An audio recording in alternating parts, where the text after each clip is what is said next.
able to collaborate with other musicians. Does that make sense? And you see analogs of this going on with different schools of thought, whether we're talking philosophy or science. I think that art has this sort of sense where they give you a pass that you can be a jerk if you make money, and that's not how it should be. It's based on your credit, your credibility as a musician. It's funny you said right when you said jerk, I had just typed that word in, talking to someone else, you know. It's endemic to his that is what he is. I mean, it's weird when you sort of look at the affectation of the jerk within the sort of hip hop rap influenced top 40 style genre. Mm-hmm. Whereas in rock and in a lot of forms of experimental electronica, there's the shock rock or shock electro feel to it, where you, as a musician, you are trying to shock people. You're trying to send a very clear message by the very experiment of itself, by the sort of chaos that you're trying to portray. But in his genre, there's so much of a sort of an ego to it. I mean, you see that even with the most like underground rap artists out there, where you kind of have to be full of yourself. You kind of have to be both a musician and your PR guy at the same time. Right. Kind of take it from a rapper. You know, it's kind of traditional in a sense to be you know, full of yourself, which is kind of the flair to it. But there's a level of humbleness that where you can tell an artist is not really like that. But like, and Kanye's, Kanye is really like that. But then you might have people like Snoop who's not really like that, you know. So you got people like Snoop who can be genuine. And, well, he can have songs where it's just, you can tell it's just him having fun, and he's just, you know, being himself. But then, you know, and he can be full of himself. But then you see interviews where he's talking to someone and he's just not like that, really. You know what I mean? Well, if you look at some of the studies that people have conducted on social sciences, particularly interpersonal relationships, on many of these sorts of issues, there's an aspect, particularly in sort of gender studies, when you're looking at what women want, that kind of thing, with men, there's a sense that they effectively want an interpolation between two main aspects in the same person, ultimately representing a sort of frailty, a realness, and an organic quality.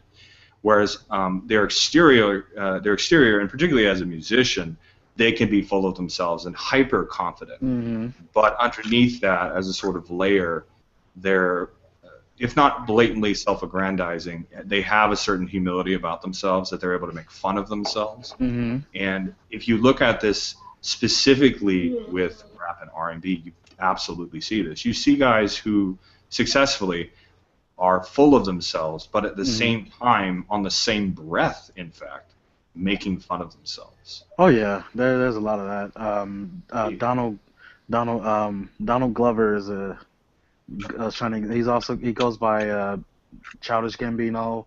He's a comedian. You know, and his music, right? I got his album, and he's one of those, you know, that doesn't lose the comedic edge to him. He also makes music where it's, you know, he's full of himself, but he's self, you know, what's the word? Blanking. I am blanking on the terminologies. Self-deprecating. Sorry. But you can tell.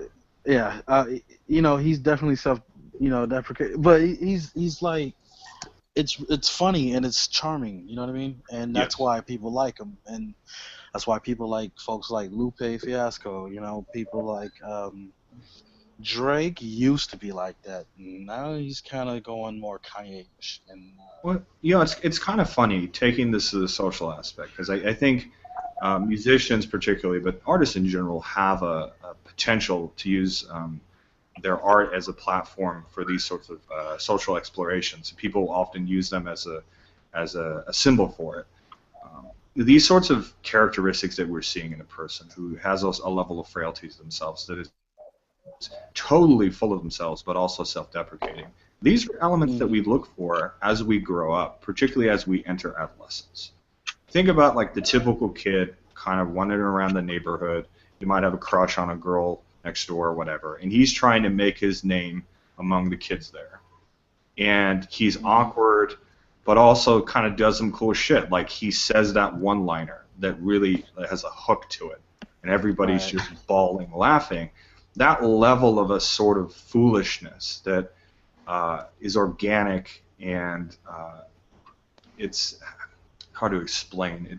It pulls at your heartstrings. It's something that it's strong, it's deeply pulled, and it's immediate. It's natural. I'm with you, man.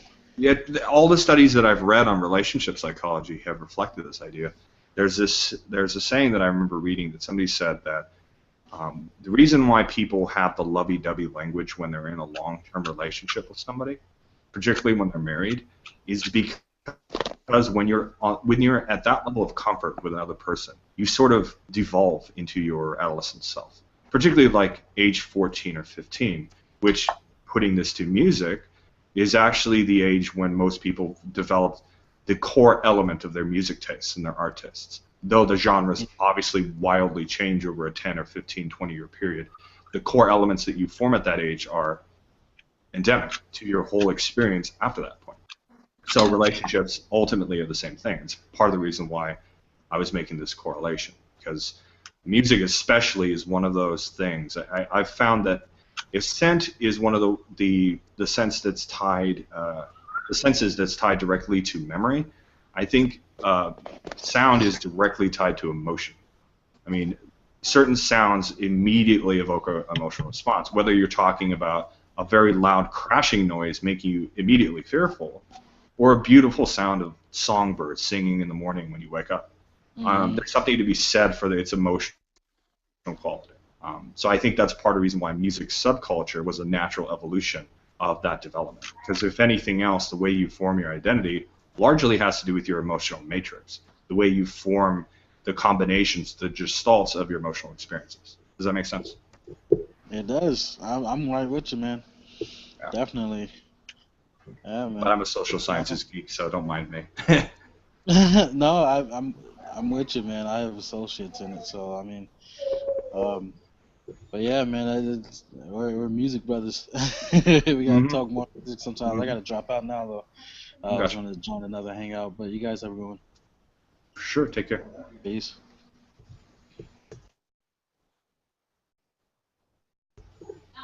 It's kind of a random conversation, but it's an interesting kind of layer of culture, modern culture, subculture that isn't often examined on that level. So many of those conversations that I'm sure many of you have heard with this is, oh, I was. It's almost like a bad memory. People will recant their sorts of experiences. They may have been ultra passionate about the punk movement when it first started, or the goth community, or they were really a hardcore metalhead, grew their hair out really long, wore band shirts on a regular basis, and then they sort of domesticated by the time they got to college. But many of those things never totally go away, and I would say that even passive members of said community are still ultimately there. And you really see this with people who are a bit older, with the kinds of art that they end up engaging in, the kinds of music they do. I know that's definitely the case with my buddy's friend, my buddy Tim, his dad, has the same name. It always confuses me.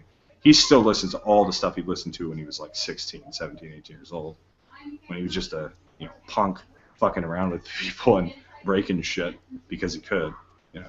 It's kind of funny stuff when you think about it.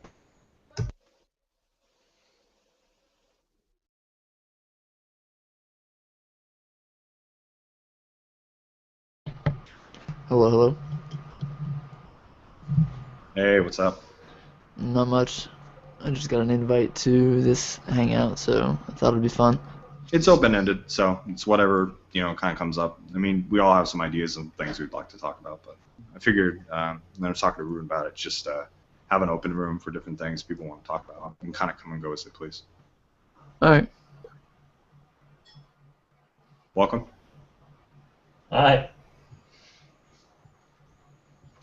How are you doing today? Just fine, thank you. Good. I've never joined a Google Hangouts before. Oh, okay. Well, I mean, it's pretty basic. I mean, there's a few things that make it different than some other webcam chats you may have done in the past. A little more locked down in some ways, but open in others. It can be admins, depending on what kind it is.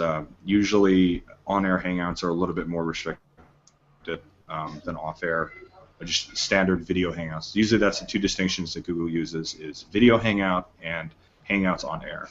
Small, subtle differences, but if you want to be familiar a bit with the user interface, there's a bar up at the very top of the chat room, and there's a bunch of symbols. The one on the far left is your mic. One next to that is your video. Then you have this one you won't really often use. It's bandwidth adjustment. That's in case you're having difficulties with connection or maintaining signal. That could be adjusted, but few people actually do that. Obviously, the one in the very far right you don't want to touch because that kicks you out of the room. That's the end call. But the one right next to that, the gear, is the settings. This one's really useful if you're setting up different equipment. It allows you to manually adjust what your webcam is, what your microphone is, default sounds, and it also allows you to do test sounds to make sure your equipment's working. Pretty basic, pretty simple. Right, just like Skype. Yeah, it's very, very much like Skype, and it stands to reason that Google was using a lot of the same UI. Can you see me right now? Oh yeah, you can see it just fine. All right. I got invited by this Facebook friend of mine. Cool. This new Facebook friend of mine, Reuven Goldstein. Yeah. I don't know if he's here right now. I don't know. Yeah, he is. He's got the Carl Sagan doc picture. That's his signature. Okay, yeah, I see him. Right. Yeah, I got invited by Xbox something. I don't know if he's here. He was here a little earlier. I think he jumped out. He had something he needed to take care of. So. Well, all right. He'll probably be back later. It's possible. Who knows? Okay.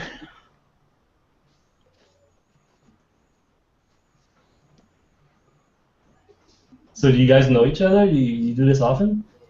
A little background for you. Reuven and I have known each other since way back in the day.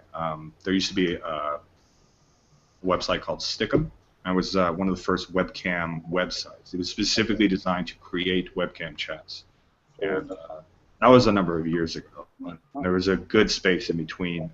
It got pretty big. There were some YouTube celebrities on it.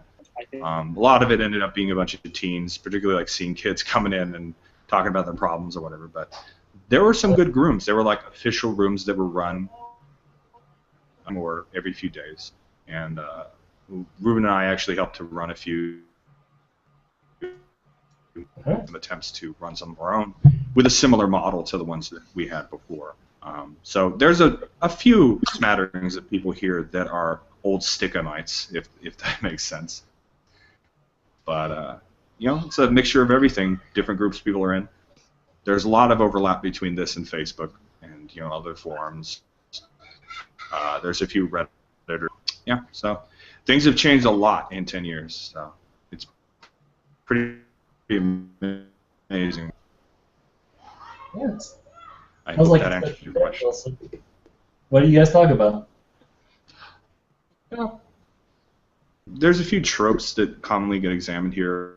One of the main ones that you typically see is often dubbed the Great Debate. It tends to be discussions between very passionate atheists and very passionate Christians, often extremists on both sides. Yeah. Participate in those groups, but also because I'm of an alternative theistic persuasion that is neither of those. So I often feel left out of this sort of situation. And many people don't really have much of an idea of non-Western forms of theism, whether you're talking classical or Eastern philosophies that are alternatively non-monotheistic, pantheistic, polytheistic, or actual classical polytheistic religions in general, or even just Eastern religions. I mean, that's a common thing I've stressed to many of these groups is there's this theistic belief is characterized by Christian religion, or at the very least Abrahamic in the general sense, but very seldomly are any other theistic perspectives discussed. For instance, Buddhism, which is transtheistic, or Hinduism, which is henotheistic, and it has a very distinct and varied form that exists with different schools of thought expressing totally radically different views on the same core religion. But that's not even including historical religions and alternative modern religions or anything like that. So, but everybody's going to go about it a different way. Some people really like to debate, so they'll come in, and that's really what they're there for. There are groups that are also just casual social. Before you came in, I was having a good old conversation with an old friend about music. So, yeah, I mean, it's kind of all across the board. And if you don't like a group, or you don't like a chat, or how it's going that night, you can always start your own, or come back later. I mean, it's pretty come and go as you please for the most part. As long as you're not a total asshole, usually everybody's cool. I try not to be a total asshole. Oh, me too. Sometimes it's a struggle, Yeah. I know a little bit about Buddhism, and I have a complaint when it comes to karma, and I feel like when you hear people talking about karma in an everyday sense, is a huge misconception compared to what karma is in the Buddhist religion.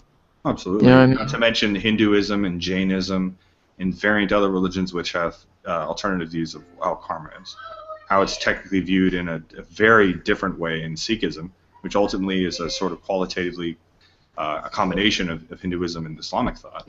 So, yeah, absolutely. Karma is a specific term, and I've made this point when any religious discussion is brought up. Everything comes down to words, understanding culture and linguistics. If you don't have a general grasp of terms, why are you talking? Yeah. Yeah. I mean, you can have alternative definitions. That's the thing about language is it is fairly distinctive, but it's also very flexible and in very much the same way for the very same reasons. And Well, I think connotation and denotation.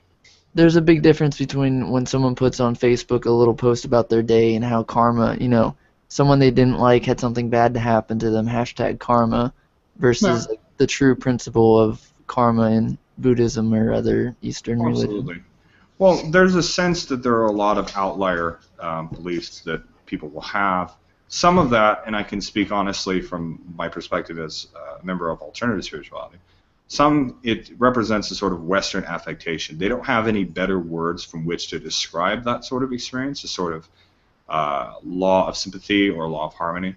So instead of using maybe a Hermetic model or a Greek model or a Germanic or Celtic model or even Egyptian, they default to a term that is so endemic to popular culture, largely because of the 60s and 70s when a lot of Eastern thought became popularized. You started seeing yoga schools popping up right and left. So I find that the best way to look at it is it really has no real substance to it. It's just people using it as a popular culture term.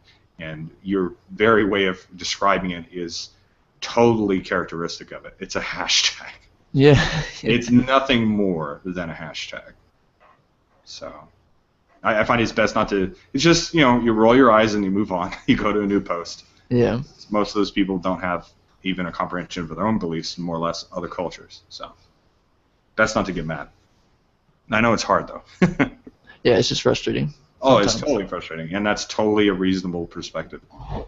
And I do think there is something to be said for a little bit of correction. Putting in a little bit of your 2 cents, a little bit here and there. Like, well, it's viewed differently than how you've just described.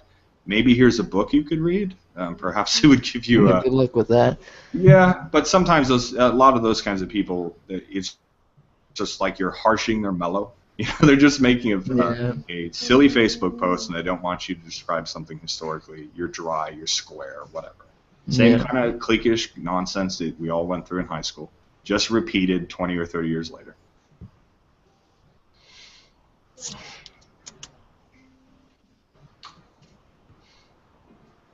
So how about that local sports team now? What are your guys' local sports team? God, I live in Southern California, so it's usually a mix. Baseball, it's kind of a fight between Dodgers, the Angels, and the Giants to a certain extent. Mostly like cores, Southern California. It's really Dodgers and Angels fighting over supremacy over Los Angeles as a whole, which is weird because technically Angels is an OC. The Anaheim Angels of LA or LA Anaheim Angels. This is something stupid. They changed it within the last few years. Football, I couldn't tell you. I couldn't even place you edgewise as to any of that. Growing up, that's basically what we had. We were the Little League people. We were like invested in baseball. But Well, you got the 49ers, right, for football? Yeah. That's a team. I can't think of any other ones in California. Yeah, I mean, there's a few up north a bit, and we had Raiders was a big thing for a while. They moved the team. I haven't really followed that quite as much. Once again, football is not really a. Speaking honestly, when I have seen football, because I was in band when I was in school. I was in marching band, so I'd seen a number of football games, and I knew a lot of people who went to college. I do like the enthusiasm of college ball over professional. There's a sense from the players that there's a lot more riding on them doing that. A lot of them are trying to get their education and potentially moving on to a career with the general understanding that most of them will never make the professionals in the first place. So I know it just seems more humble to me, speaking honestly. But hey, I mean, people are making money with a skill that very few people have, so there's something to be said for that. Yeah. And then there's soccer, which is interesting. It's sort of divisive in some ways. I would say it's contentious. You have people who are really heavily into soccer and think everything should be soccer. And then you have people who think it's anti-America, like fuck soccer, like anything else other than that. They would rather watch a badminton game than watch a soccer game. It's just, it's kind of ironic thinking about that. Yeah, I don't know of any. I don't follow any American soccer teams. Like, of course, during the World Cup, like for some reason last year seemed to be bigger than ever. That was kind of a big deal. I enjoy that, but I don't really keep track of any American soccer leagues. So I'd say that a lot of the fans of soccer, and I can attest to this fact with a lot of friends I've known over the years, many of them are second or third generation.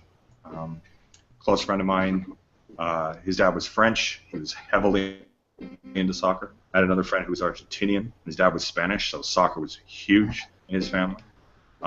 Pretty much anybody from almost everywhere else in the world has a sort of that view of this international sport that is soccer or football. So I don't know. It's hard to say, but I don't know like a lot of like 6th, 7th, 8th generation Americans who are like hardcore into soccer. yeah, it's not a big deal in America like it is in Europe and Southern America, South America.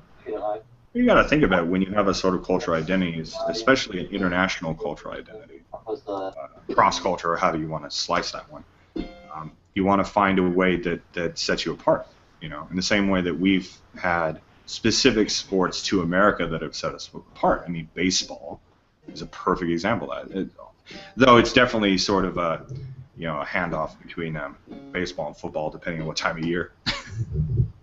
Like for European, I mean, I guess like in the UK they have a bunch of soccer leagues. I guess like my question is, other than the World Cup, is it usually like your soccer team you're affiliated in has something to do with where you are actually from, geographically speaking? Or is it like how... In my experience, the people who have been really heavily into it, they have some cultural heritage tied to that.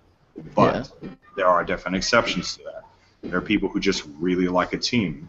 They like how the team's structured.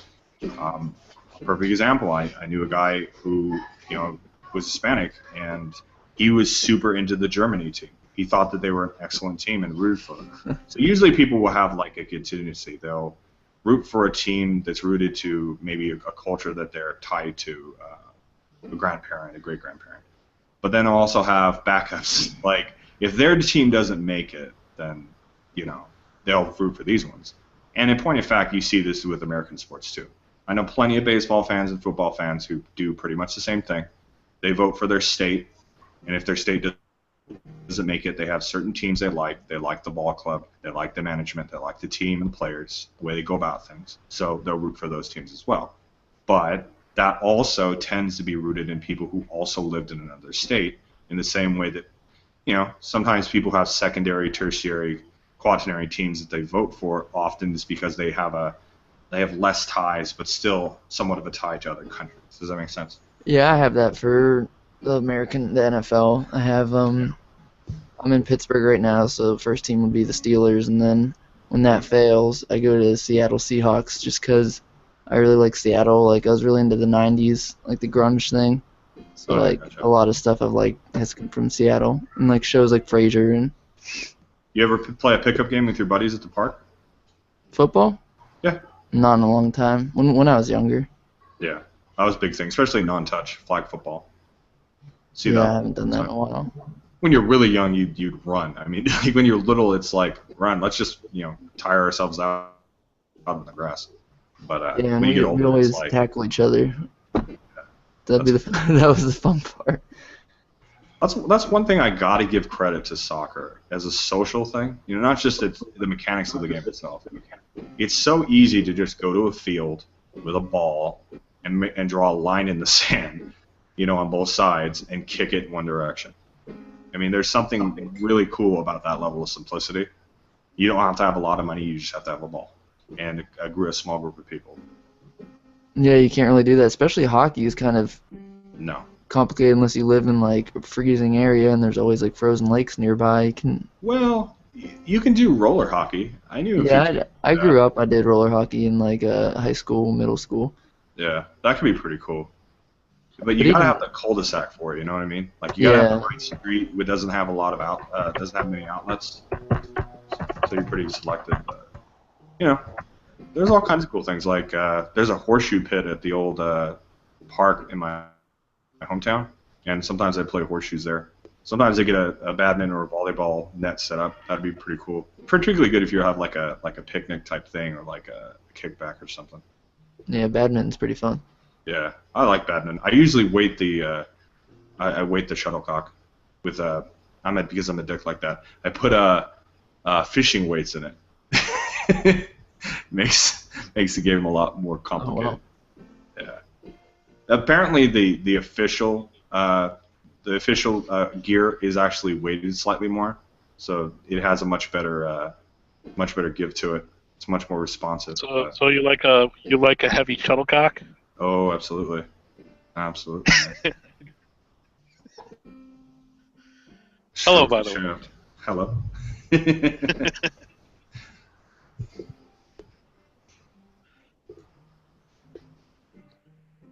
I was thinking of starting an argument. I was going to be like, so when you were talking about karma, I was going to butt in and like kick a bee's nest and be like, oh, so you believe in karma? No, I don't believe in karma. Oh, okay. Now, who thinks karma is stupid? Go. Yeah, I think it's stupid. Well, I'm already well familiarized with the general zeitgeist of spiritual views in many of these chats. So.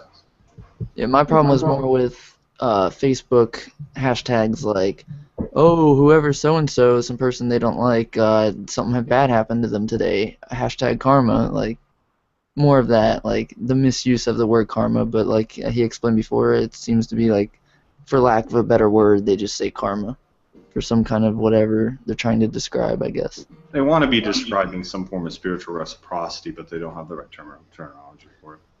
Yeah, they're definitely not using the real Eastern religious version of karma. No, they're not. Yeah, well, that might not be as fun because the whole mystique is like, oh, it's like deep, dark spiritual secrets from the Far East kind of thing, and it's more like a gimmick. Well, there are definitely. It's just kind of like the newest thing on the block, and people are kind of just trying it on like clothes. Sure. They're basically just happy something negative happened to somebody they don't like very much. Yeah. It's kind of it's really all it is. Karma, because bad things happen to everybody. And then when something bad happens to them, it's something completely different. Oh, sure. No one ever thinks about karma for themselves if anything bad happens to them. It's always when someone they don't like. And in almost every instance where something like karma has been described in some classical belief, it's usually described more from the context of the individual. It's meant as a sort of moral lesson for the individual than it is as a sort of collective aspect, but obviously Eastern karma is a more notable exception to that rule. But there again, I mean, beliefs are different. Cultures develop differently. So. Well, it's the same thing with a lot of reincarnation. I think the ideas in the United States, like in the West in particular, about reincarnation is very different in a lot of the places that those ideas originated. Well, I think that's like we've kind of, I mean, a lot of people kind of put a positive spin on it, in America anyway. Like, oh, I'm going to be reincarnated, and I just keep on and come back and do it all over again, kind of thing. Yeah, you never die. Isn't that wonderful? That happens. And it's just, and I don't think it's really viewed as a positive thing necessarily. But obviously, in dharmic religions, it's definitely not. It's viewed as a mechanism for that, and it tends to be more negativistic. But there are also notable examples of this in mystery religions in the Hellenistic period, particularly in Gnosticism, where it was also viewed in a similar sense that you were put into a sort of impure, imperfect world, once again, living in ignorance until you reached a higher state, a sort of enlightenment. What the ancient Greeks would have called henosis and what the Hellenistic Greeks would have called gnosis. But there are definitely examples of reincarnation existing as folk belief in many different cultures. Pretty much almost every culture, to a certain extent, has had it. But generally, it was viewed that it was most common for you to reincarnate through a family line. A grandfather would pass away around the same time as a new child was born, a grandson, a great-grandson, that often that it was thought that that person would be a reincarnation of that. But there's also, though it may seem semantic, a difference. When most people are referring to reincarnation in the West, they're actually referring to transmigration, the movement of one's soul into a new host body. When views of reincarnation and transmigration are very different. Hindu tends to be more transmigrated, and reincarnation is more common to Buddhists, to a lesser extent Jain religion. But even in these other classical religions, folk religions throughout antiquity, it tended to have had more of a reincarnated quality, that impressions of a once living person would be imparted onto a new person, a new soul. But that also had a lot to do with the fact that different cultures had different views of the soul. For instance, the Egyptians and Scandinavian cultures had very sophisticated views of the soul. It wasn't necessarily a single entity, but rather multiple nebulous entities that comprise the individuality of a single person. So once again, language, cultures, different. Be specific. And hashtag reincarnation, hashtag karma is not specific. I don't know if you ever heard about genetic transmigration. Yeah, it's a pseudo-scientific kind of attribution of metaphysics to genetics. I'm absolutely familiar with that.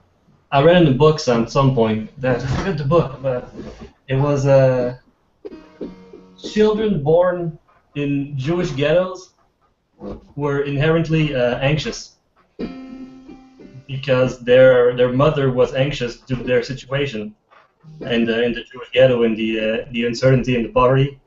And so the child is born, and you can actually see in pictures. He showed some pictures. The author of children born in the ghetto, and they're already they seem to have the weight of the world, in their eyes. Well, it's difficult, and it's a very new area of study, but it touches on a very old wagon track in the road, the differences and similarities between nature and nurture. And that's still going on, and it still will likely go on for quite a long time. Where is the dividing line between what is purely genetics, an aspect of how you were formed as a fetus, and what is environmental, and then the third element, congenital, what happens while you're in the womb. So there's all these different factors that play into it that are not always constant. They're most definitely not black and white. Because there's got to be something that's passed on just purely genetically, I don't know. Oh, sure. But there's transcription errors. There's all kinds of things that happen through genetics. Simply in it, to a certain species, Seems like some sort of reincarnation almost, Perhaps. I don't particularly think they're very analogous, but I could see how somebody can make the correlation. Yeah.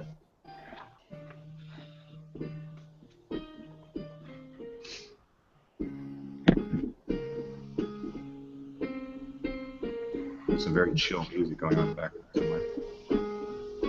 Someone playing music or something? I guess so.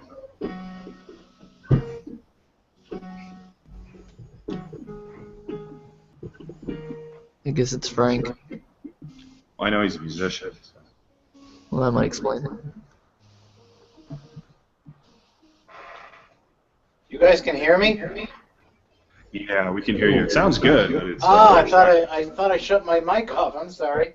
Doesn't matter. Oh, don't even worry about it. It's cool. Background. Yeah, it was really quiet. Yeah. Yeah, try not to wake the neighbors. I gotcha. Acoustic, electroacoustic? Acoustic sound on my Yamaha motif. Oh, nice. Sounds good.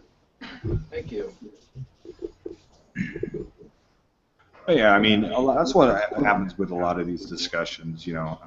People will take very basic knowledge of something and make wild assumptions about that thing without really going into any sort of detail.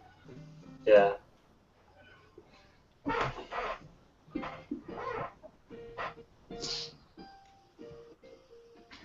And then the nature versus nurture thing is kind of interesting because I would have to lean more towards nature. Like I kind of think nature can override any kind of nurture, and vice versa. Like you can be born in an environment, but your genes are gonna have more of a say in how you're gonna develop or what you're gonna become.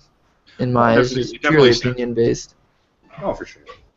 But there are definitely a lot of things in modern science that have suggested more of the genetic basis for a lot of different things.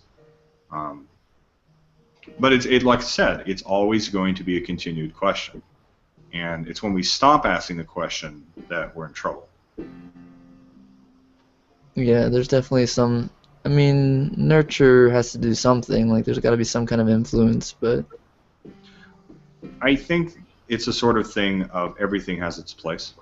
I think that there are certain aspects of what makes a person that are more clearly representative of the influence of nurture. If you're looking, just to use the mind as an example here, psychology is a much more nurturing science, whereas psychiatry is much more rooted in genetic factors and biochemistry and the like. There's definitely some considerable overlap between the two. And you particularly see it with the study of behaviors, which has been going on for a very long time. It is just now starting to become even more popular and even more credible than it was before, particularly with dialectical and cognitive behavioral therapies becoming increasingly more popular, particularly in the treatment of personality disorders, as well as PTSD and anxiety problems. Well, there's a little bit of an echo. Okay, hold on a second. It's Mirko. Can you hear me? Yeah. Oh, yeah. I guess there's still a bit of an echo.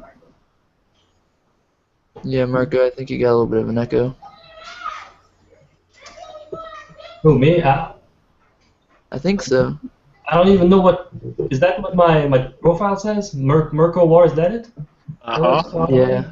Okay. I've been trying to change it, like, since earlier. I can't find it. Put my actual name, you know. Yeah. I can't seem to figure it out. I'm just a little bit perplexed because usually when I have my headphones on, I never get echo, no matter what everybody else is doing. So it's very unusual. Huh. Might be me. I'm just using my camera. Okay. Well, we can hear your speakers. That's why there's an echo. My speakers. Okay. Yeah, you can hear it. Anytime somebody speaks, you. Oh, okay, right. Yeah, There's an echo. I get it. Right. I know how to fix that. Maybe I should get my headphones or something. Yeah. Headphones would almost always work. All right. I'll be right back.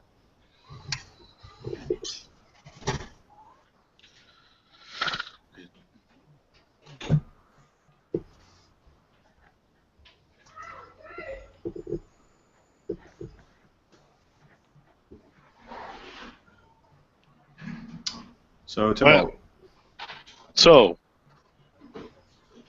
So me, what's up? yes. Do you go to conventions? What kind of conventions? Well, just in general. I've only been to one. I'm just taking a shot in the dark because you. Was it a furry convention? Only because I'm naturally furry, but it wasn't for for that though. Okay. I was making reference to that because goggles are really common in like Steampunk convention. Yeah. Also. Well, I wouldn't mind. I made them myself, as a matter of fact. But I've never been to a steampunk, and I've never even known of any near me. So. Fair enough. I went to a Necronomicon one, which was Lovecraft, literary one, and also gaming as well. But I'm kind of a bookish individual, so especially when it comes to horror fiction. So I'm kind of a big fan of Lovecraft. So I went to that one. That's the only time. And I also did some tabletop gaming in the Call of Cthulhu genre. Oh, nice. So, but as far as other kind of things, no. I would though, because I'm big into geek culture. So yeah. I just haven't had the opportunity. So. No, me too. I've been doing tabletop for years, particularly 3.5 and Pathfinder, which I preferred over 4.0. Yeah, I can't get into Pathfinder. I think it's just not my flavor. But. It has variant rules, and one of its signatures is that it makes humans a lot more interesting and more complicated as a result. So there's actually ethnicities built into it, which were not present in Dungeons & Dragons, and still aren't. So, yeah, it's different. And there's variant rules, like you don't die until you're negative your constitution. Yeah. Some traditional D&D players would consider that nerfing of the rules. It would make it too easy for you to stay alive, but for those who have ended up going towards Pathfinder, they've liked it because it's particularly flexible, especially if you have a glass cannon caster, low level. It definitely allows you to survive and get to higher level. So. Yeah, well, that's probably the reason why it's not my thing, because I'm not into... I mean, I like high adventure, like I like to watch movies that involve that, or read books that involve that, but when it comes to gaming, I always feel like it's too easy. It's like you prefer more of a easy low... to survive, too easy, and like basically Call of Cthulhu is the exact opposite of that. It's like your chances of survival are like nil. So I mean, like almost nothing. So I mean, it's advancing your character to be some kind of superhuman person or something is like not really the thing at all. You're basically a normal, average, everyday person in extraordinary circumstances, which are also really horrifying. So it's kind of like any proper horror movie. Like you're not going to have some godlike, supernatural human being come down and like slay monsters and stuff. It's pretty much what would happen if you and I and everybody else in the Hangout had some kind of extra-dimensional creature pop out of nowhere and start eating everybody. Sure. We'd probably freak out and lose our minds. I think you would probably like Paranoia. Yeah. Yeah. If you haven't already played it, it's definitely on the lower end of low fantasy in the fact that it's much more mechanistic, far more grand, far more epic, or far less grand, far less epic, that is. I tend to like the middle ground, middle fantasy with anything, whether I'm talking games or literature or movies, but definitely can go more towards the low. And I would definitely say, with regards to the evolution of geek culture as it stands, there's much more of an emphasis on the lower end of fantasy, particularly middle. And you can really see that with the popularity of Game of Thrones, which I personally believe straddles the middle. It's definitely not high fantasy by any stretch. Yeah, because I mean, I'm in another guy's group with Pathfinder, and I do it more of as a courtesy than something I'm actually passionate about. Like, just to build, friendships along those lines, so that they'll join my games and I'll join their games, whatever, that kind of thing. There's a lot to be said for that, and I think it's very respectful and honest that you do that.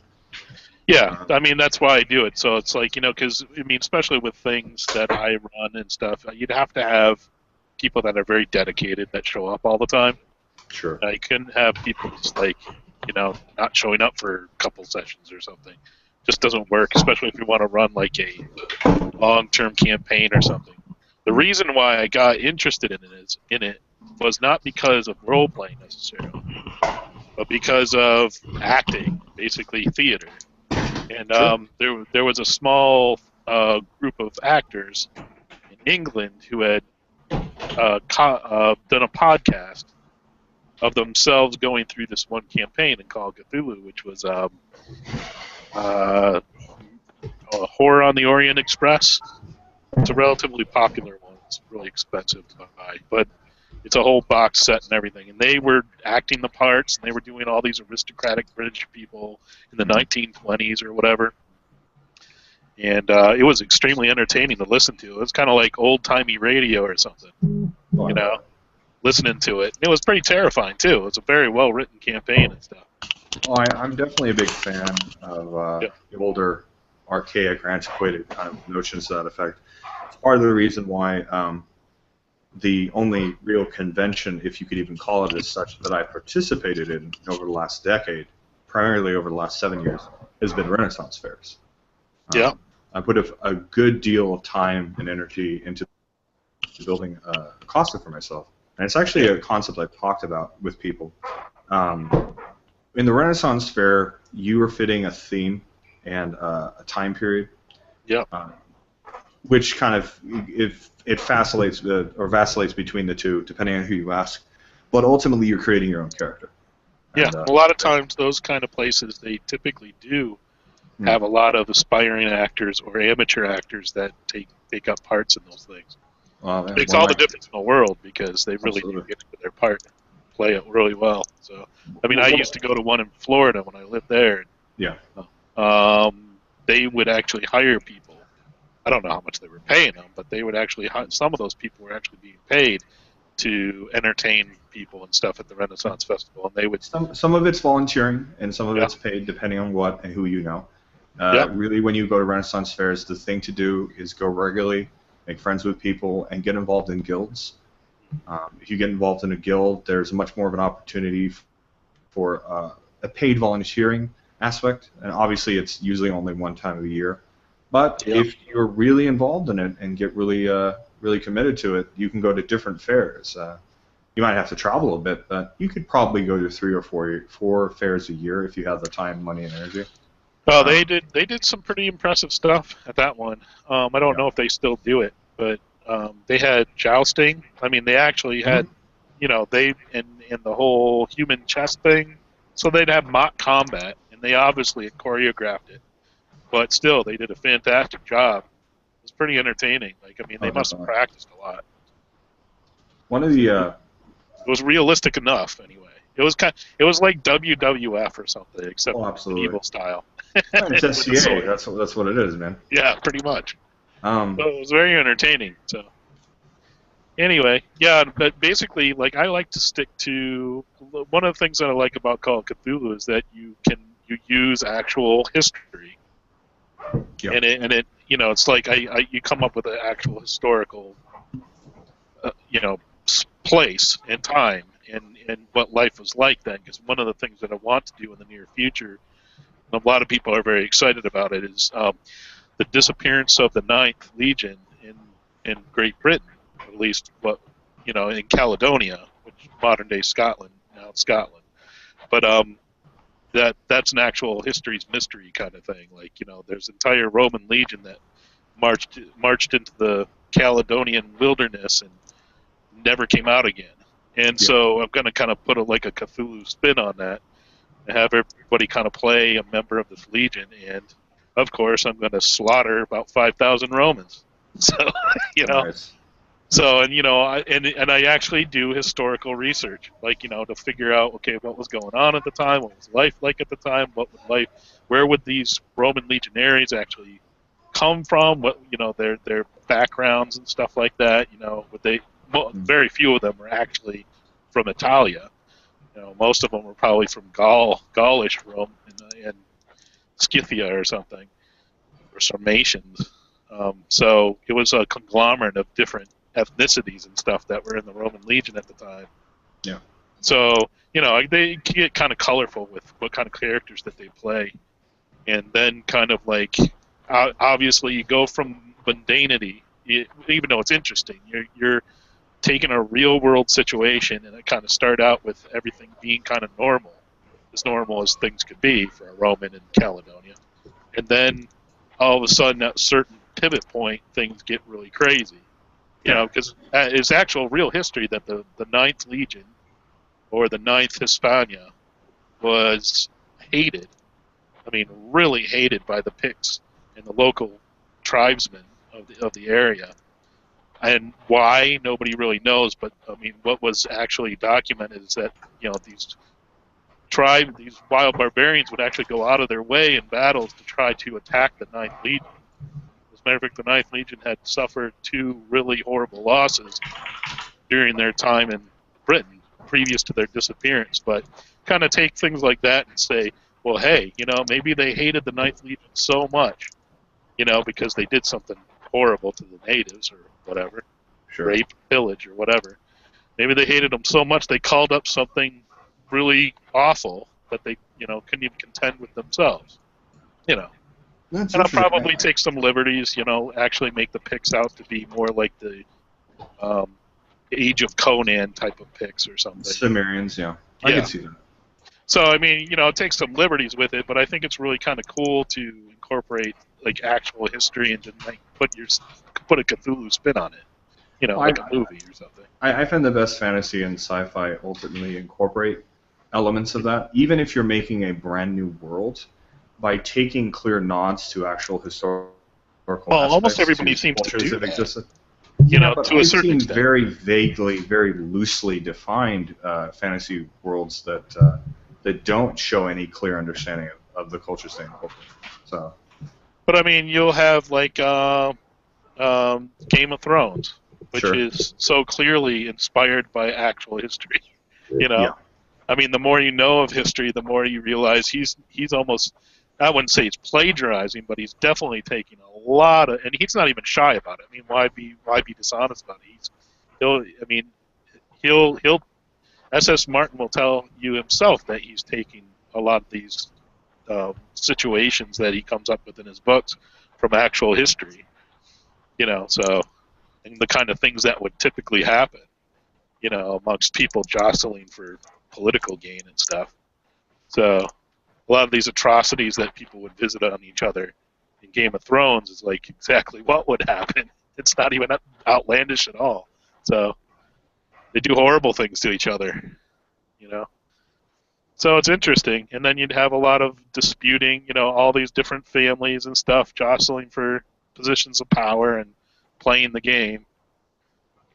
So, yeah, it's interesting to me, and I think that's actually pretty awesome. I mean, you can't really make up something that has never existed. I mean, everybody, even Tolkien and stuff, kind of took from his experiences and his education and stuff like that. So. Well, I mean, Tolkien's a perfect example of somebody who was intentionally doing so. I mean, that's largely where we get the term mythopoeia, is in response to his work. So, yeah. Yeah. And while he didn't like anybody to make comparisons between what he was writing in the stories and actual events, like the First World War or something, I don't think it's at all. I don't think that he was just pulling this stuff out of the ether. He clearly was, taking a lot of the folklore and stuff like that from stuff that he had been involved in. Absolutely. But I mean, I don't know. So I always thought to be creative you have to come up with everything yourself, but I realize that's impossible. It's some of the best writers out there are all plagiarists to a certain extent. I would say that a defining characteristic of creativity, of a creative person or a creative work, is being able to take something that's mundane, something that already exists, that's particularly if it's well familiar, and doing it in a different way, spinning it in a different way, even if it's a very subtle. Arguably, the more subtle the difference, the better. Yep. Yeah, I can't think of a single exception to that as far as fictional writing goes. No. But I think it's pretty odd. Like most of the Lovecraftian things, it takes place in the 1920s, which I find, as I run sessions of Lovecraft that take place in certain historical periods of time and places, I actually have to get educated. Like it's actually an educational process. Like I think of myself as a history buff, but I actually have to learn a great deal, about that specific time and day and age. It's like, you have to have investigators in the 1920s dealing with technology, that was only available in the 1920s. So therefore, I have to be like, I have to be knowledgeable about what the limits are, as far as like what they can do and what they can't do with technology and stuff. I was a little surprised to find out that in the 1920s they actually had foldable cameras that could fit in your pocket. I didn't realize that was a possibility. I'm sure there were pieces of crap, and the film was really crappy, but still. Yeah. They actually did have fold-up cameras. So it's like, they can actually take a camera with them in their pocket and stuff. They don't have to have this big freaking tripod everywhere they go or anything. But were they taking selfies? Yeah. That's I'll be damned. They've been taking selfies since 1920s. With duck lips? Yeah, face? probably. Oh man. Well, I don't know, man. I wouldn't say that duck lips probably is out of the question when you're talking about like flappers and stuff in the 1920s. That's depressing. Yeah. Well, there's nothing new under the sun. That's what I believe. It's like at one point somebody's already done it. Yes, it's ecclesiastical. I bet you like there were ancient Greeks that were doing duck lips. Probably. You said you were from Florida earlier, or you lived in Florida briefly? I don't live in Florida now, but yeah, I did live in Florida for a good portion of my life. What part?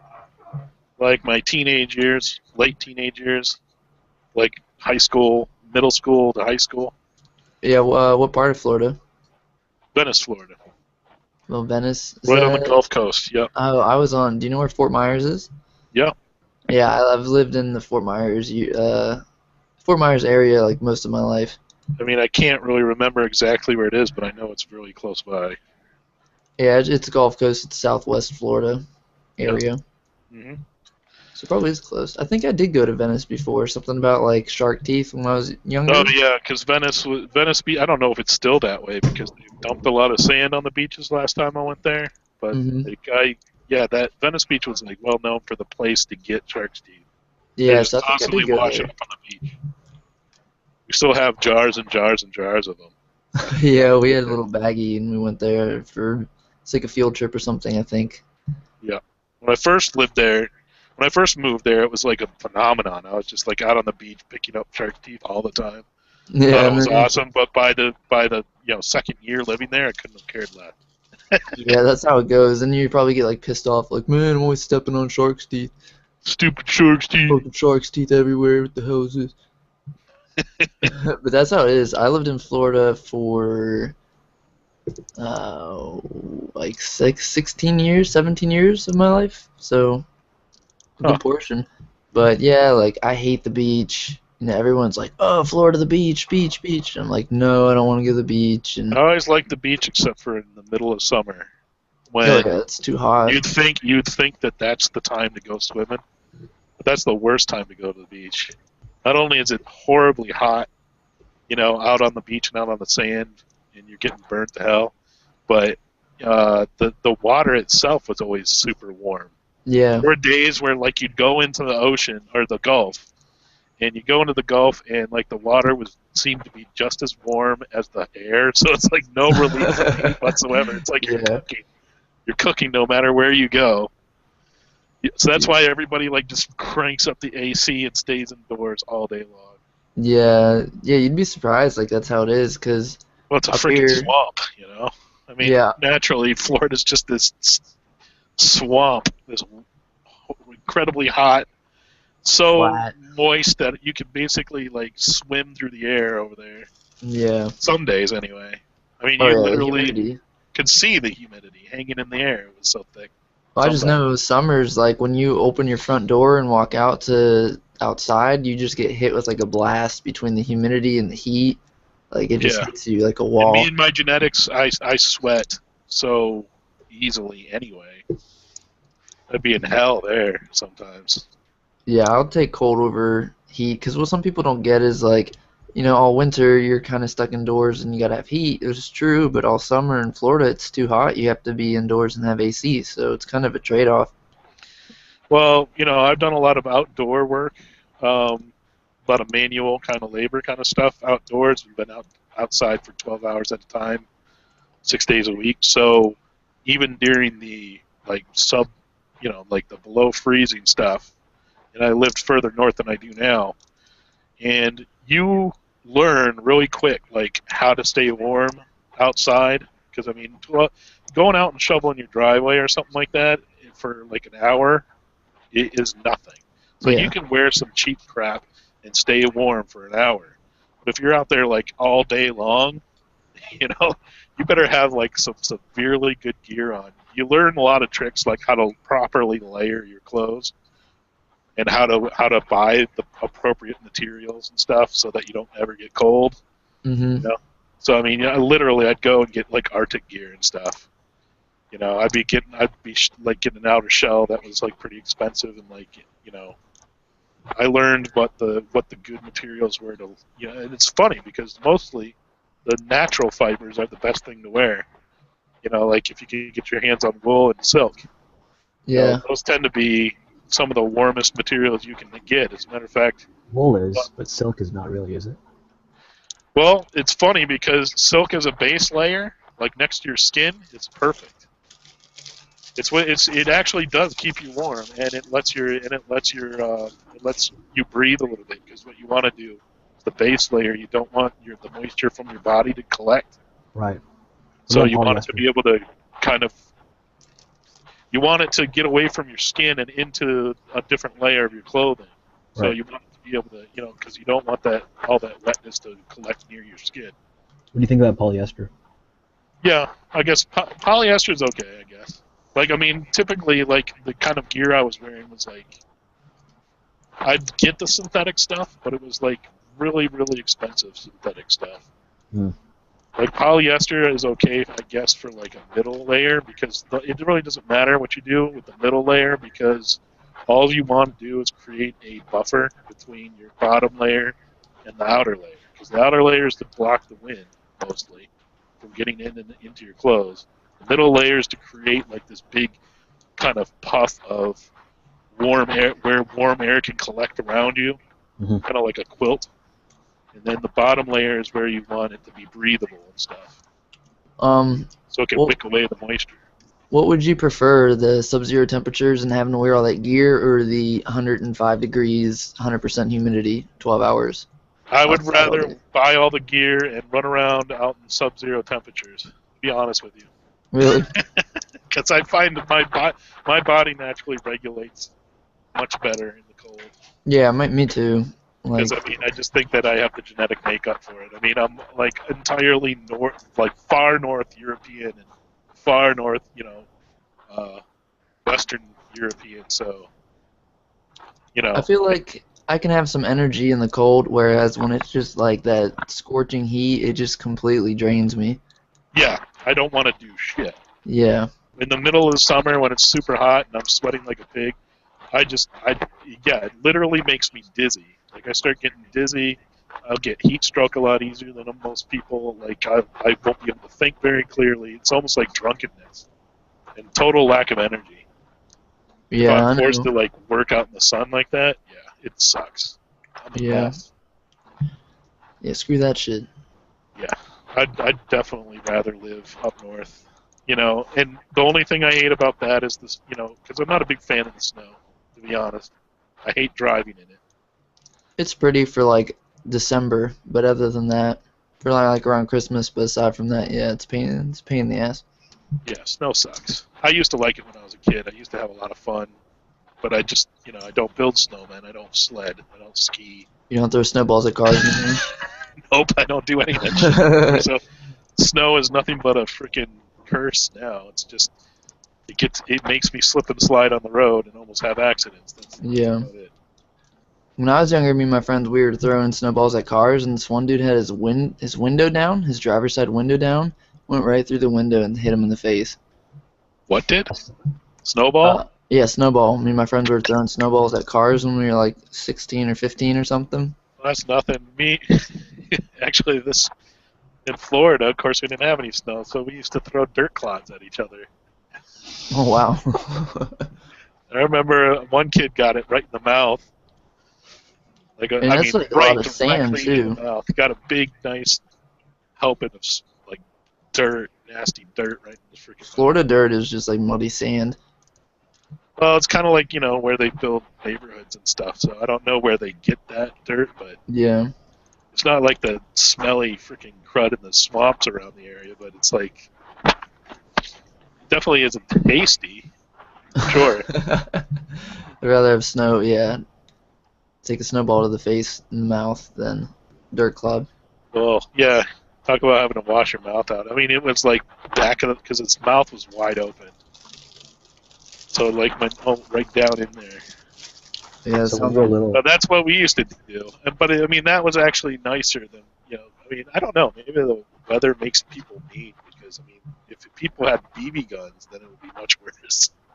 When we were little, there was Start shooting BB guns at each other. There was a mulch like pit or something like that, and we used to go play there. It was like a playground. This is when I was like in either elementary school or I think I was elementary school. And there was a mulch pit, or like a playground, and it had mulch on the bottom. We were all playing, throwing the mulch at each other. And I remember I picked up this one piece and I flung it like a frisbee, and it was like a big piece that was kind of like sharp at the edges, and it like frisbeed toward this like in this one direction, and this one kid happened to stand up at the wrong time and hit him in the face, and he started crying. And I never admitted it was me. I just, I felt really bad. Mulch smells terrible. It just smells like shit. Well, that's because there's most likely shit in it.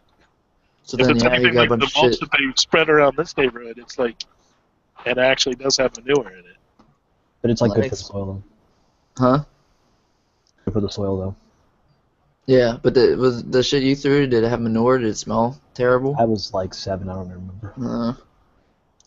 Yeah, mulch is horrible.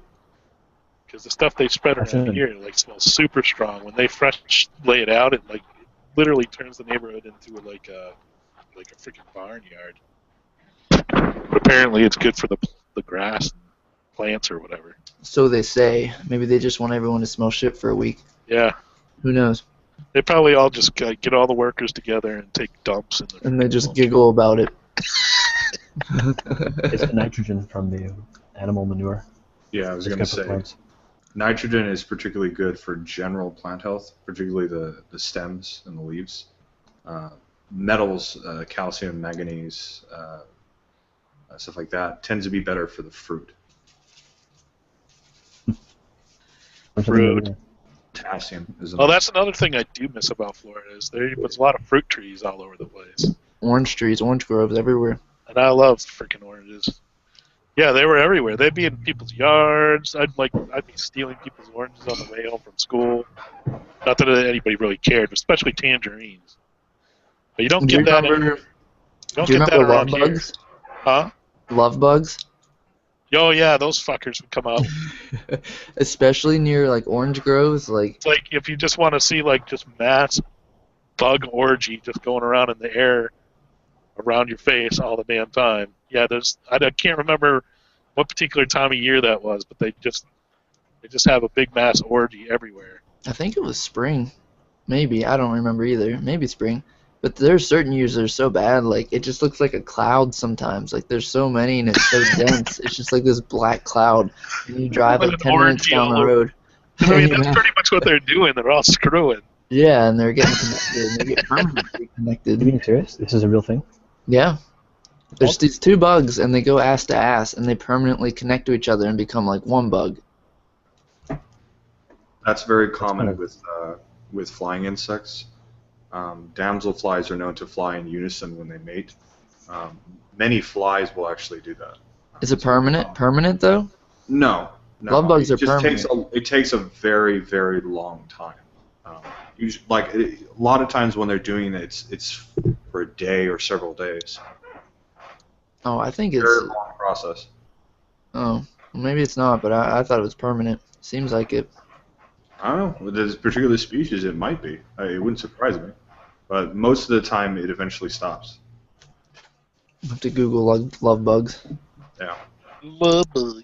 I hear they have extremely long sperms, like 30 centimeter long sperms, and it just uncoils. You know. But connect Over to each the other? day. I know flies. Flies have extremely long. They have one extremely long sperm. One giant sperm. They mate, and then they have to like pass the sperm, but it's 30 centimeters long, coiled up. I don't know about that. That sounds like a You stretch. can look it up. You can look it up. Just Google it. 30 centimeter long sperm on a fly. Just Google it. You'll find it. Okay, it says for several days that they stay like that. Could be why. I don't know. When I was a kid, I was very big into the sort of like, I don't want to say naturist kind of thing, but like I had books upon books on etymology or like entomology and botany and stuff like that. I wanted to know what everything was. Every bug I saw, every plant, every flower. I wanted to know what it was. That's It was pretty like cool. a big thing. I remember there was a bookstore. They finally closed last year, but they had this section that was kind of like that, and they had these little books that were red and white, and they were on different things. They had one for insects, they had one for plants, they had ones for mammals, birds. Like they had just all these books, and it was specific to the United States. So when they would give you a brief overlay of a particular species, they would actually show you where that species lives. In like they would show the United States, and then they would show areas in different forms. Like a really dark red would be like where they're really centered, and then light red would be, you know, they are less of them. And then there would be like just different ways of looking about it, and they would go into detail what their life cycle is, you know, how they live, what they eat, and it's really interesting. Well, here's an interesting thing about love bugs. They're considered a nuisance, not because of bites or stings, because obviously they can't do either of those things, but they're considered a nuisance because of their high acid content of their body chemistry. So, like say you're driving down the highway. Yeah, that shit'll eat your paint off.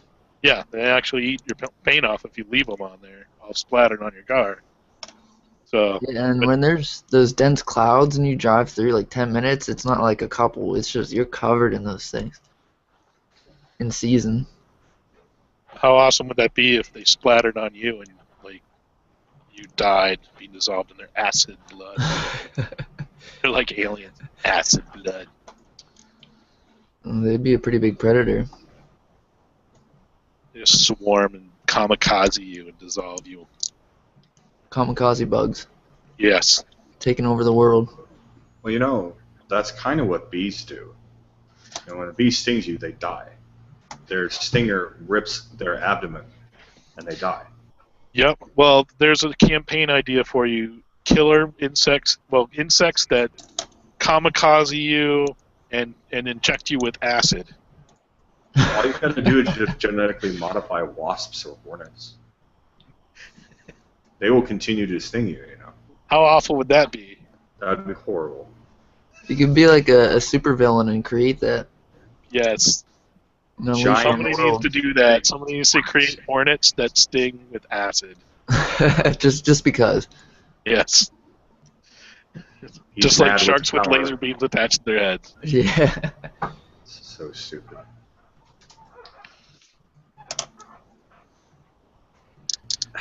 Wasps, to me, like wasps and hornets, they're the angriest looking insect. You ever seen them up close? Oh yeah. They just look like they're pissed off all the time. Well, it depends on the wasp, but like yellow jackets, I bumped into yellow Oh, yeah. jackets many times, and those fuckers, like I walked, like basically I was working, and I walked up on a nest of them without really realizing it. No. And like I stopped in my tracks when I realized I was like I was gonna go right up to one of their nests and like, I had like this mechanism I need to like pull it, and they had built a nest right on it, and I was almost about to pull that sucker, and I looked, and I swear to God, these things like swiveled their heads and looked at me, like I was just like, whoa, And they got all like they just like stopped whatever they were doing and all freaking looked at me. That was creepy as hell. I remember when I was probably about 10 or 11 years old, we had a pool in our backyard. Living in Southern California, I had no shirt on or anything. So I was walking around and I felt something on my shoulder, and I turned to look at my shoulder, and this hornet is like right up in my face. I can see it clear as day. It was a yellow jacket, actually. It was black and yellow, and it's just angry looking. Like its eyes look like it's pissed. Its mouth is coming out. Yeah. So I wouldn't be surprised if they would do that. Yeah, and I've been stung by those fuckers before. It hurts like a They'll bitch. keep stinging. Fortunately, I've never actually been stung by hornets, wasps, or yellow jackets. I think that's the first time I ever got stung by an insect. I mean, I've been stung by honeybees many times because my brother and my sister-in-law have hives, and almost every single time I go over to their house and I help mow their lawn or whatever, or help. Like I actually like to help out when they're changing out they're getting the honey out of the hives. But every single freaking time, I swear, they get stung at least once. Nobody else gets stung, but I do. They just love me like that. But I can tell you, the honeybees are like pain. I mean, their sting is nothing. It just feels like you're being pinched or something. But a yellow jacket is like a completely different thing. That shit hurts. And I think it's partially because they just keep on stinging you. They don't just sting you one time. They sting you as many times as they can. It's like a tattoo needle. Yeah, they just keep on sticking that sucker in you until you finally quick or whatever. Yeah, they're nasty.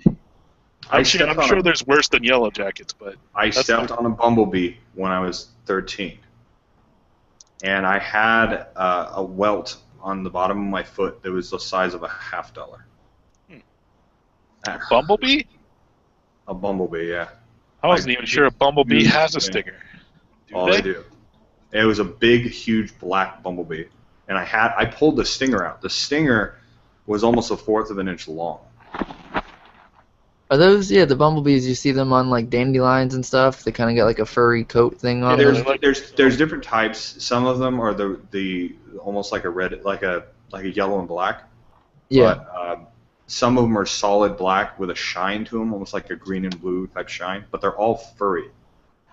Because bumblebees, they collect large amounts of pollen for a small hive. And then there's carpenter bees. There's a bunch of different bees, and they're weird looking. All of them live differently. Like carpenter bees will actually live in wood, they live in trees, hollowed out trees and stuff like that. Damn. I don't know. I've hit a I think it was a hornet's nest with a baseball bat once, and those a whole I was young. A whole swarm came chasing me, and I could hear them all buzzing right behind me, and they chased me down a whole street. They chased me pretty damn far, and they were right on my ass the whole time. That was really scary. I bet.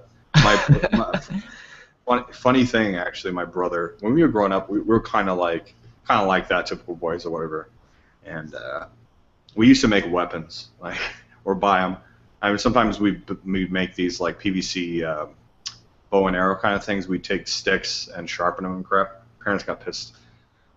They didn't want us to sharpen them, but anyway, my dad ended up buying my brother at some point a wrist rocket. He'd given the money for it. It was kind of like what do you call that? The thing that the thing that Bart Simpson uses? Slingshot. Yeah, it's It's like a slingshot, but on crack.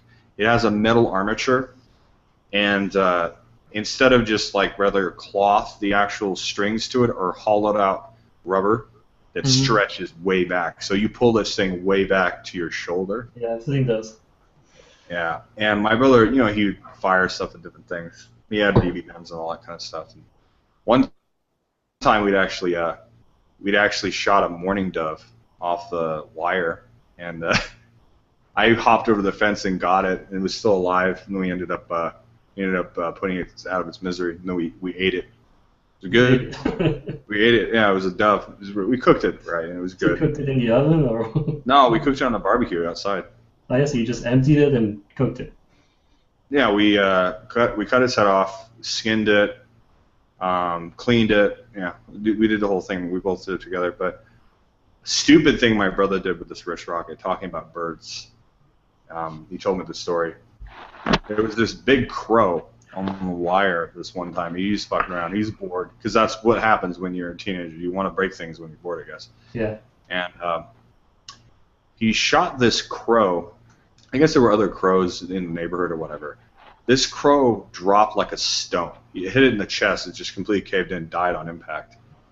And these crows started squawking super loud and swarmed around where the crow was and chased my brother indoors. Oh yeah. They're smart. They're looking at Crows and ravens are really, really smart. How do they know that that's what happened? They must have connected the dots. Well, they are smart. I mean, well, they'll deal. I've watched them deal with other, like predators. Yeah. I've watched them deal with hawks, and owls. They especially like to harass owls. They'll just like gang up on them and chase them out of the territory. Mockingbirds, really common. Crows will fuck with mockingbirds. They'll try to take their eggs. Happens a Yeah, lot that's around. another thing because we had a whole gang of crows here in the summer in this neighborhood for a while, which is kind of a, it's kind of a pain in the ass because not only are they really noisy, but they were basically doing exactly that. They were like, attacking the nests of some of the other birds and eating them, and then basically chasing away any hawks or any other cool ass birds to look at. So, pretty much all we got to look at is frickin' crows. Apparently ravens in some parts of Europe, they have a sympathetic relationship with wolves. They'll travel alongside small packs of wolves. I guess because it's advantageous for them because they can find carrion. Scavengers. Yeah, they're scavengers. So, and because it's a sympathetic relationship, they end up cleaning up the kills that the wolves eat. It does them both a favor, so they don't screw with each other. It's kind of cool when you think about it. Humans and dogs too. Yeah, that wouldn't surprise me. I wouldn't be surprised if sometimes crows actually help lead wolves to a kill. Because I mean, because crows will start making a racket when they see something. There was this, I think it was a TED Talk thing. You can look it up. It's pretty cool. This guy, he was a researcher. He did this experiment with crows. I think it was somewhere in Europe, and he wanted to see. I mean, he knew that the crows and ravens are smart, and they're somewhat of a problem in certain areas. And I think the actual study might have been conducted somewhere in Asia, but he wanted to see if he could train them, if he could use psychological methods, behavioral trainings to get them to recognize patterns and to do certain things. And he ended up setting up these boxes where there's a sort of machine they would have to pick something up and drop a token in. And he got them to a point where even when he took away certain things and mixed it up, he mixed up the method so that there was less observational pattern that they could find, they still were able to figure it out, and whole groups of these crows and ravens understood the method and effectively taught each other how to put the tokens in the machine to get food. And then there was a point that because they understood the intrinsic value in the large scale, that they were picking up tokens even without there necessarily being food present. So what he was saying would be a cool thing is if they would actually make this like a program in certain places where there's a lot of them, they would actually pick up garbage, like bolts, coins, actual spare change and stuff like that. And I mean, his idea, his sort of pitch was to sort of create a sympathetic relationship with these animals that are sort of domesticated by humans. They're not our dogs and cats, but they're still in and around us in the way that, it's a lot of sparrows, doves, crows, raccoons, possums, and stuff like that are in the area and take advantage of the situation. I was kind of interesting. It goes into detail about it. Yeah, I heard something about that. Like somebody was training crows or something to bring back change. Mm-hmm. coins and stuff, and so they were actually keeping the money. Well, They'd give the crows some food, but the crows would keep on, I don't know, pilfering change somewhere and bringing it back.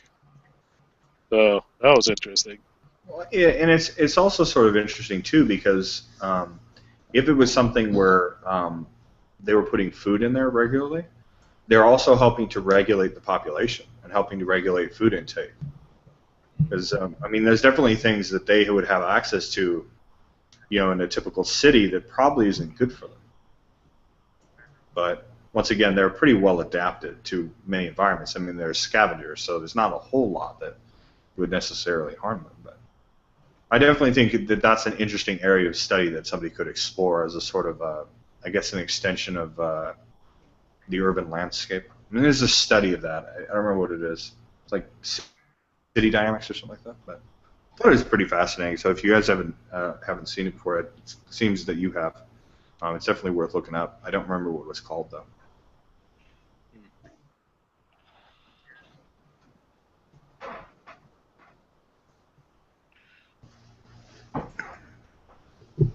I don't know, but I live in a part of the world where there's still plenty of wildlife. So. Oh, sure. And there's coyotes and all that good stuff. Well, I think he was referring to places that are heavily urbanized. Oh, yeah. Well, that's the thing. At a Pacific time of day, you can't even take a walk, around the outskirts of town without almost stepping on a skunk. That's for sure. Oh yeah. Those damn things come out in droves. They're thriving so well with human beings. It's not even funny. Those and possums. Possums and skunks are just having the most wonderful time ever in suburbia. Where I live in Northern Virginia, and there's a deer problem. I was actually just walking today in the woods, and or not in the woods, in a bike path, or a path right next to the woods, and I saw deer tracks everywhere. That's another thing. Deer are smart too, to a certain extent.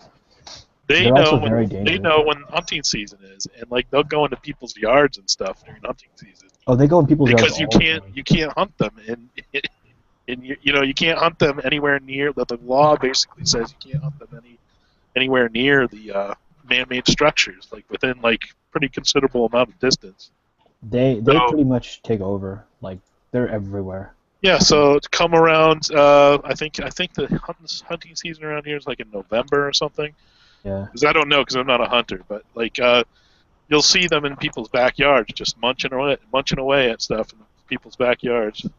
That's got to be so frustrating for hunters. Mm.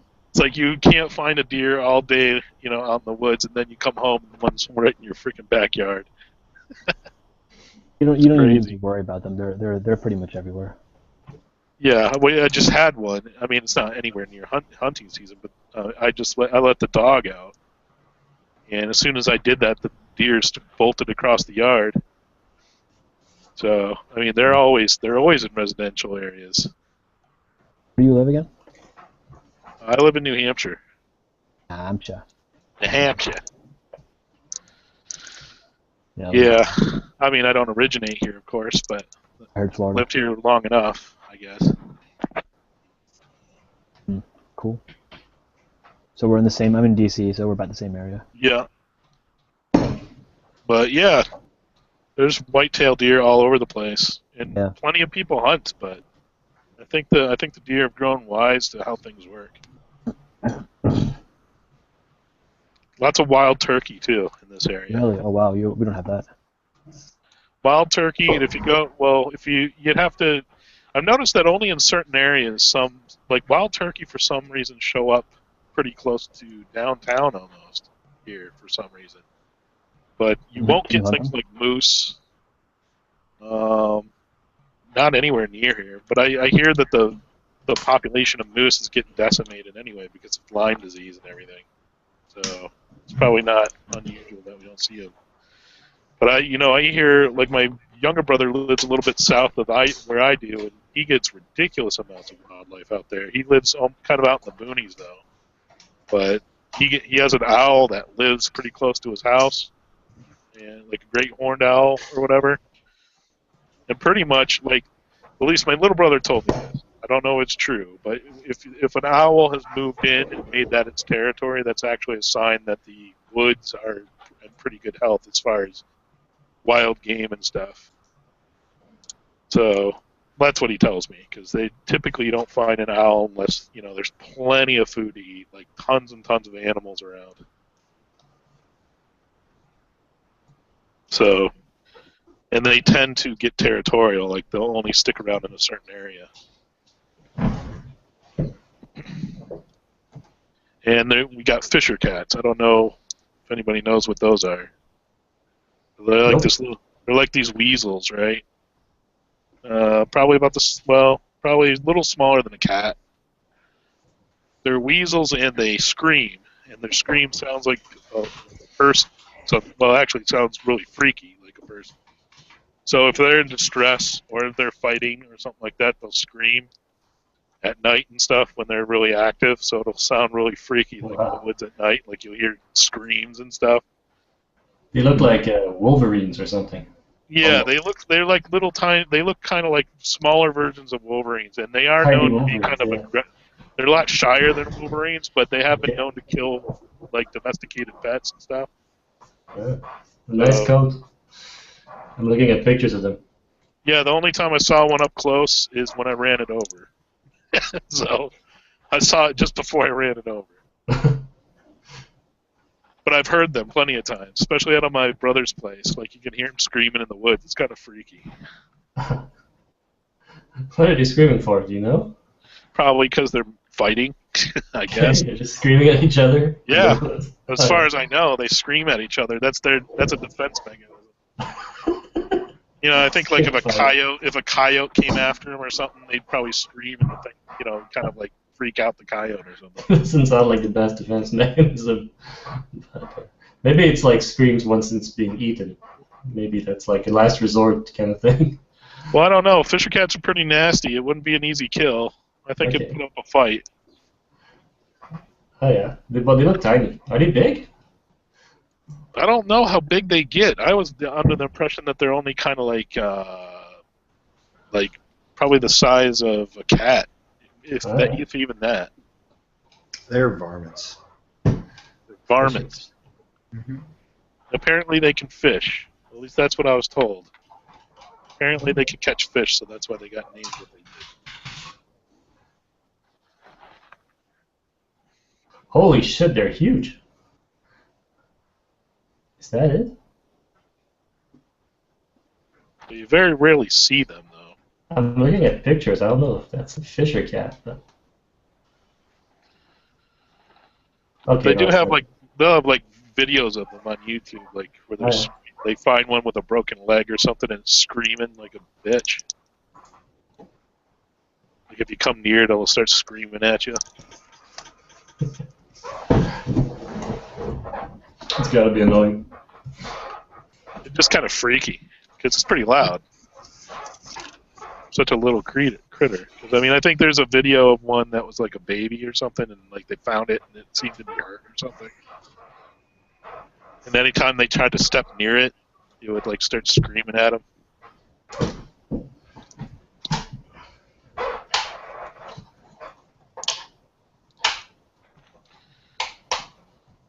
Well, you know, if you think about the human vocal cords, it's pretty specialized for speech. And a lot of animals we can make pretty loud sounds when we yell, but not nearly as loud as other animals. Maybe. I don't know how many decibels the human voice can get up to. I know the opera singers can probably get pretty damn loud. Yeah. But do you ever, like, even things that aren't technically vocal cords, you ever heard cicadas? Yeah. Those are loud. Yeah, if you're from Massachusetts, you've heard them. Yeah. Same with some locusts, too. I mean, they can get pretty loud. Yeah, it's a really high-pitched sound, so it carries. Yeah. It's all vibration, but it's made from different things, you know. So the resonance is going to be different.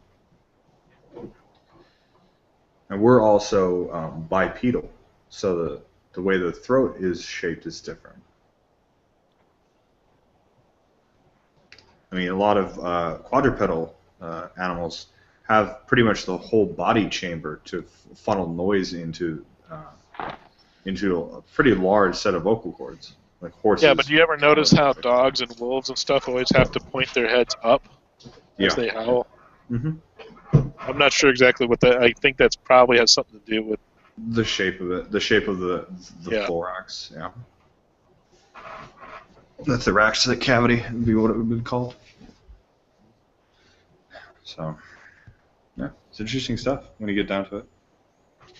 It's interesting to some people. Probably not everybody. I've always been into animals and like biology and stuff, so I think it's pretty cool. Yeah, absolutely. Well, Reuven's saying here on the side that he'd like to merge things with Frank's Hangout, so I think I will follow suit. Yeah, Frank was one of our friends here. He's a pretty cool guy. I think you'd like him if you haven't already met him before. He's very chill. He's like the most even keel guy you've ever met. Like, no joke. Yeah, I'm going. I gotta go to sleep. Okay. Nice talking to you guys. Absolutely. Take care of yourself. Thank you. Bye.